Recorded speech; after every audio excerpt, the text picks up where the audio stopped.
We're expecting to hear from Mayor Eric Adams soon about the resignation of Commissioner Caban.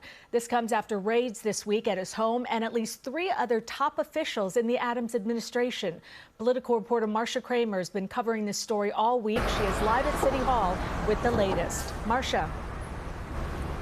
Well, Cindy, I have several sources that tell me that the police commissioner has decided to step down because he doesn't want to be a distraction as the police department has to deal with a lot of important issues. This is not an admission of guilt or that he's done anything wrong. In fact, sources tell me he insists that he believes he has done nothing wrong. But this comes also after there's been days of discussion with the Adams administration. And there was also a decision that they wanted to wait until after 9/11 so that wouldn't be a distraction for what was going on 9/11. And as you said, it comes as top members of the administration have been the target of federal probes. But I want to tell you that earlier, the governor said that she had no problems working with the Adams administration and said it's only an investigation at this point. This is what she had to say. When there is evidence of wrongdoing, when there is evidence of a crime, we take steps necessary to remove them from those positions when that individual is found involved in committing a crime themselves. Gathering intelligence by law enforcement is a different stage of the process. Now, again to report, Police Commissioner Edward Caban has decided to step aside after days of discussion with the Adams administration. Now, the next question you want to know is who's going to replace him? And we're hearing a number of reports, but I'm also being told that the federal officials involved in this investigation are insisting it be somebody from outside the department so that there's no appearance of impropriety. A number of names have been floated. They've talked about former Sanitation Commissioner Jessica Tisch. They've also talked about getting somebody from either the U.S. Attorney's Office or the FBI, somebody who's been a former federal prosecutor. It looks like this is an attempt to make sure that whatever investigation goes on, that investigation is not tainted by anything that could happen in the department. Again, it also involves raids that were conducted on 4 top members of the... Edward Caban.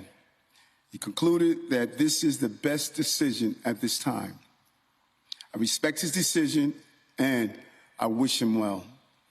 Commissioner Caban dedicated his life to making our city safer, and we saw a drop in crime for 13 of the 14 months he served as commissioner. In his time as part of the NYPD during our administration, we removed more than 18,000 illegal guns off our streets, had the lowest number of robberies in recorded history in the month of October in our subway system and throughout the entire last few months, and just had the lowest number of shootings above ground ever in the history of recorded history in this city in August. To ensure crime keeps going down in our city today, I'm taking immediate action in appointing Tom Donlin as interim police commissioner. Tom is an experienced law enforcement professional who has worked at the local, state, federal, and international levels.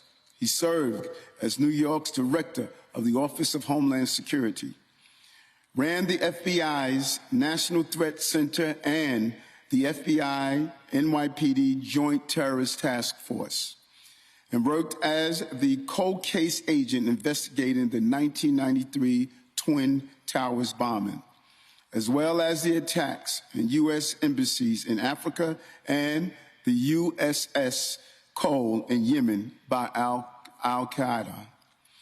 He is also a Bronx native. Tom joins a team at One Police Plaza that is relentlessly dedicated to public safety and protecting New Yorkers. That is why New York is the safest big city in the world and why it will continue to be. I thank incoming Commissioner Donlin for stepping in during this critical moment. As always, the men and women of the NYPD have my gratitude for their dedication and professionalism. I thank them for their command and their decision-making as we move forward, and for continuing to service that they deliver to all New Yorkers. Thank you, and God bless our great city and the bright future ahead. Thank you. Okay, we've just been listening to a press conference with Mayor Adams. He announced the resignation of the police commissioner, and he has just talked about the incoming commissioner, who is going to be Tom Donlin. He's described as an experienced law enforcement officer, New York Director of Homeland Security, FBI's Joint Terrorist Task Force, and he is from the Bronx. Let's now go to Marcia Kramer, who has been covering this all week long, to get the latest from her. Your reaction, Marcia? Well, it doesn't come as a surprise to me that they would announce somebody from outside the department. I have been hearing all week from various people who know about the inner workings of not only the probe, but about the NYPD, and that the U.S. Attorney and the federal agencies that have been involved in the investigation wanted the next person that's going to run the agency to be outside the department.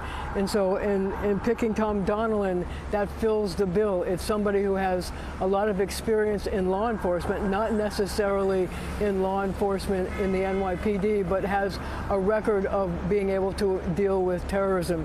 Now, this is very important because coming up, the NYPD has to focus on a number of terrorist incidents, a number of possibilities for terror attacks where they have to try to protect the city. It's not only the UN General Assembly and the Jewish high holidays, but remember, October 7th is the anniversary of the attack in the Middle East by Hamas. And there's also concern, since many times terrorists like to strike on anniversaries, there's also concern that something could happen here around those dates. So appointing somebody who has a lot of experience in terrorism is a wise decision on the part of the mayor. But I also want to point out something else, and that is that during the mayor's speech, he also talked about the accomplishments of the NYPD while the commissioner was in charge. And he talked about being able to take 18,000 guns off the street and a major reduction in both crimes and shootings. So he was giving praise to the commissioner for the work that he's done. Again, we also have to stress that just because the commissioner is stepping aside doesn't mean that he's done anything wrong. Reporting live from City Hall, I'm Marcia Kramer, CBS News, New York. Cindy? Marcia, thank you very much.